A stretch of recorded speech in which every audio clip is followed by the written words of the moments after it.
Time نماز کا time بھی ہوتا مسجد تو باہر نکل جاتے ہیں، آتے بھی بعد نماز ہو جاتی ہے، اور وہ کہتے ہیں غوث پاک ہمارے ہیں اور ہمارے ساتھ آپ کی ذات اقدس ایسی ہے کہ آپ نے 40 سال وضو کرتے عشاء کا، ساری رات اسی وضو سے اللہ کی بندگی کرتے، صبح کی نماز اسی سے پڑھتے، 40 سال آپ نے اس قدر کیا ہے، 40 سال عشاء کے وضو سے صبح کی نماز پڑھتے، اللہ کے گھر میں اللہ کی بندگی کرتے، اس قدر اللہ نے آپ کو مقام، آپ کا مقام کا یہ عالم ہے۔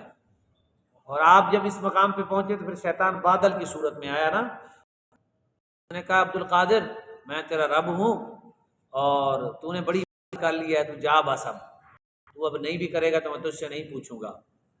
سیدنا عبد القادر جی غوث پاک فرماتے ہیں کہ میں نے سوچا بھی میرے نانا نبی علیہ الصلوۃ والسلام اللہ نے انہیں مکمل عبادت سے نہیں روکا، تو مجھے میں کوئی بڑا آ گیا ہوں، مجھے میرا رب کیسے روک رہا ہے؟ تو آپ نے فرمایا فوراً میرے ذہن میں آیا کہ یہ شیطان ہوگا۔ آپ فرماتے ہیں میں نے پڑھا لا حول ولا قوت الا باللہ العلی العظیم، آگے سے وہ بادل پھٹا اور پھٹ کر شیطان کہنے لگا کہ تجھے تیرے علم نے بچا لیا ہے ورنہ آج تو نے پکڑا جانا تھا۔ آپ نے فرمایا خبیث پھر تو مجھے بہکانا چاہتا ہے اور میرے اعمال ضائع کرنے چاہتا ہے، میرے علم نے نہیں بچایا، میرے رب نے مجھے بچایا۔ کیسی ان کی زندگی مبارک تھی۔ یہی وہ شخص ہیں جن کے نام پہ لوگ لنگر کھا کے نمازیں نہیں پڑھتے۔ بتانے کا مقصد یہ ہے ہمارے بزرگ ایسے نہیں، یہ میں نے پہلے بھی سنا ہے، آپ کو لوگوں نے ایک شخص کو دیکھا کعبے کے غلاف کو پکڑ کر روک کر چیخے مار کے کہہ رہا کہ مجھے بھی معافی مل جائے گی، یا اللہ مجھے تو معاف کر دے گا، میرے گناہوں پہ پردہ ڈالے گا تو مجھے معافی دے دے گا، یا اللہ میری بخش۔ چیخیں سن کے لوگوں کو ترس آیا۔ اس وقت کے علماء کہتے ہیں کہ جب قریب گئے تو اس وقت سیدنا غوث پاک تھے، جو غوث بنے ہیں نا وہ اس طرح کے ہوتے تھے، اس قدر ان کو اللہ کا خوف ہوتا تھا، اس قدر ان کی للہیت ہوتی، اور خود یہ اس دن کو جو 11ویں ہے یہ ان کا عرس نہیں ہے، عرس تو ان کا اور کسی دن ہوتا ہے، یہ اس دن کو ماہانہ وہ ایک درس قرآن علم کی مجلس کرتے تھے، لاکھوں لوگ اس مجلس میں شرکت کرتے تھے اور ان کی تربیت فرماتے تھے، ایک نئے طریقے سے پھر دین کو زندگی عطا کر دی۔ اس لیے آپ کو محی الدین بھی کہتے ہیں، دین کو زندگی عطا کر دی، بے عمل لوگ عمل والے بن گئے، دور سے اللہ سے دور لوگ اللہ کے قریب ہو گئے، اولیاء اللہ کی کثرت ہو گئی، اولیاء اللہ کی قربت میں بندے آتے ولی بن جاتے، اور وہ اولیاء اللہ کی کثرت ہو گئی، ہر طرف اللہ کے ولی نیک بندے ہی نیک بندے، اللہ کی عبادت کرنے والے، مالک کی رضا میں۔ اور اس قدر آپ اور سارا کام جو آپ کا کپڑے کا کاروبار تھا نا، کپڑے کا کاروبار کرتے تھے اور سارا جو کچھ خرچ کرتے تھے اپنے پیسوں سے کرتے تھے، اپنی تجارت سے ہی ماہانہ کرتے تھے۔ یہ بھی سن لیں، یہ ماہانہ جو 11 چاند کی 11 کو آپ محفل کراتے تھے، ماہانہ جس کو ماہانہ محفل کہہ لیں، اس میں یہ سارا خرچہ آپ کی اپنی تجارت سے ہوتا تھا، اور اتنے بڑے تاجر تھے کہ آپ کے بڑے بڑے جو جہاز، اس وقت کی جو کشتیاں ہوتی تھی وہ کپڑوں کی بھری ہوئی ہوتی تھی۔ ایک بار کسی نے کہا کہ آپ کا جہاز ڈوب گیا ہے، آپ نے ایسے آنکھ بند کر کے نیچے دیکھا، پھر آنکھ مسکرائے، پھر خاموش ہو گئے، پھر جو کر رہے تھے، پھر تھوڑی دیر کے بعد انہوں نے کہا جی وہ بچ گیا ہے، آپ نے پھر ایسے دل کو کہا، پھر مسکرائے۔ ساتھ والے نے پوچھا، انہوں نے کہا حضور یہ کیا، ڈوب جائے تب بھی مسکرائیں اور بچ جائے تب بھی مسکرائیں؟ فرمایا میں نے دل کی طرف توجہ کی تھی، میرے دل میں ملال تو نہیں آیا، میرا دل اس کی طرف متوجہ تو نہیں ہوا، میرے رب کی طرف سے غافل تو نہیں ہوا؟ فرمایا میرا دل غافل نہیں ہوا تھا، اس لیے میں خوش ہو گیا تھا، میں خوش ہوا ہوں کہ میرا دل اس بیڑے کے ڈوبنے کی وجہ سے غافل نہیں ہوا۔ فرمایا جب تم نے مجھے خوشی کی بات سنائی، میں نے کہا دل میرا خوش تو نہیں ہوا اس کے آنے پر کہ اسی رب کے ذکر میں ہی خوش ہے؟ فرمایا میرا دل اسی طرح تھا جسے پہلے تھا، تب بھی میں خوش ہو گیا، شکر ہے نہ اس کے آنے پر مجھے خوشی ہوئی نہ جانے پر غم ہوا، میں اپنے رب کے ساتھ ہوں۔ اس طرح ہمارے بڑے بزرگ تھے، ہمارے بڑے، ان کی حکایت تو سناتا کوئی نہیں، بس سیب والا ایک واقعہ ہمارے استاد صاحب بھی فرماتے تھے، جیسے ان کے مہینہ آتے ہیں نا 11ویں کا، وہ ایک سیب والا واقعہ سارے مولوی پڑھ لیتے ہیں، سیب کی جان نہیں چھڑتے پورا مہینہ، وہ نہ ان کی کوئی سیرت سنائیں گے، نہ ان کی زندگی سنائیں گے، نہ ان کی طرز زندگی۔ آپ کی ایک میں اس بات پہ اختتام کرتے ہیں، آج کا آخری جملہ بھی پڑھتے ہیں۔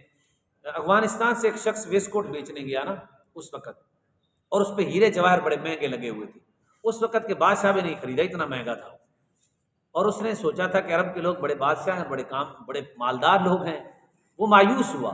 وزیر نے اس کو کہا کہ عبد القادر رہتا ہے بغداد میں، مولانا صاحب ہیں، حضرت صاحب جو ہے نا، ان کے پاس جائیں، شاید وہ خرید لیں۔ وہ گئے، اب چیز جو اس کی نہیں بکی تھی، اتنا سفر کر کے گیا تھا، تو آپ نے پوچھا ریٹ، اس کے پیسے دے دیے، نوکر کو کہا اس کو پیسے دے دو، اور وہ ویسکٹ بنوایا۔ آپ کا قد بڑا تھا، ویسکٹ چھوٹا تھا۔ یہ جب پیغام بادشاہ کو پہنچا، بادشاہ نے وزیر کو کہا یار اسی نے پیچھے جمعہ پڑھنے دا حال ویکھو، انہیں پیسے دا ویسکٹ لے لے، اتنا خرچ میں بادشاہ کے نہیں لیا۔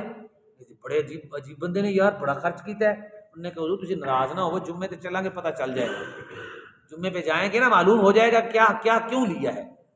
تو گئے نا، تو جمعے والے دن ویسکٹ سی چھوٹا، آپ نے پھر نوکر نو کے بھی تھلے اور کپڑا لا کے سلائی کر دے۔ اس نے اتنا بڑا قیمتی ویسکٹ تھا، اس کے نیچے اور کپڑا لگایا، اس کو سلائی کیا، پہن کے آپ جو ہے نا وہ جمعہ پڑھانے آ گئے۔ بادشاہ نے جب دیکھا تو وزیر کو کہا تو نے سچ کہا تھا۔ انہوں نے اپنے لیے نہیں خریدا، وہ ایک تاجر آیا تھا، وہ بیچارہ مایوس ہو جانا تھا، اس کی تجارت کی مدد کے لیے انہوں نے اس کو پیسے دیے۔ نیت دیکھیں ان کی کیسی نیت تھی۔ یہ ہمارے بڑے ہیں، یہ بزرگ ہیں، ہمارے اکابرین ایسے تھے، اور ان کا نام لے کے لوگ لنگر کھاتے ہیں، عمل کی طرف نہیں جاتے۔ تو اس لیے ہمارے وہ بڑے ہیں۔ تو نماز کو کیا کہا گیا؟ بات یہاں سے چلی تھی کہ ان کی غیرت دیکھیں۔ ان کے نانے نے کہا کہ میں گھر کو آگ لگاؤں، اور نواسا کہہ رہا ہے کہ مسلمان کے قبرستان میں دفن نہ کرو۔ یہ جو نماز نہیں پڑھتا، غیر مسلمان ہے اور نماز نہیں پڑھتا، تو حدیث پاک تو یہاں بڑی جو ہے وما کان اللہ لیضیع ایمانکم، اللہ کی شان نہیں ہے کہ وہ تمہارے ایمان کو ضائع کرے۔ پتہ چلا نماز ایمان ہے بہت، اس کا مطلب ہے نماز نہ پڑھنے والے کا ایمان ضیاع کا خطرہ ہوتا ہے۔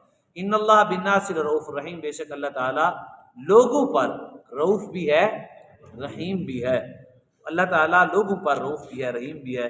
تو نماز اپنے بچوں کو سکھلانی چاہیے جی، خود نماز کی جو ہے اہمیت اپنے دل میں، اور اس کا مقام اور اس کا مرتبہ اپنے دل میں رکھنا چاہیے۔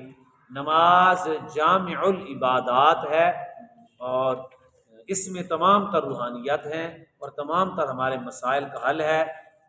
آندھی آئی حضور نے نماز پڑھی، سورج گرنے لگا حضور نے نماز پڑھی، چاند گرنے لگا حضور نے نماز پڑھی، بارش نہیں آئی نبی علیہ السلام نے نماز پڑھی۔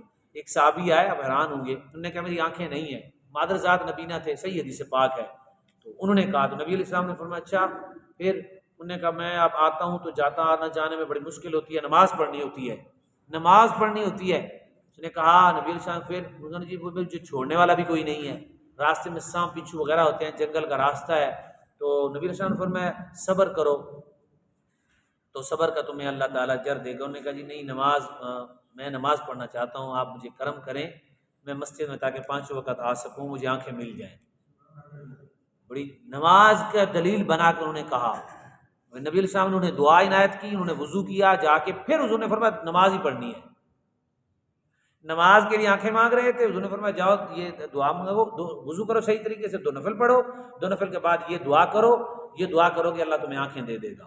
پھر 2 نفل پڑھے، دعا مانگی، تو صحابہ کہتے ہیں اب جب واپس آئے ہمیں ایسے لگتا تھا ان کی آنکھیں کبھی خراب ہی نہیں ہوئی تھی، اللہ نے بالکل نیو آنکھیں ان کو دے دی، بالکل نیو آنکھیں عطا فرما دی۔ یہ صحیح سند کے ساتھ حدیث پاک ہے، صحیح سند کے ساتھ۔ تو بتانے کا مقصد یہ نماز کے ذریعے حضور نے ان کو آنکھیں لے کے دی۔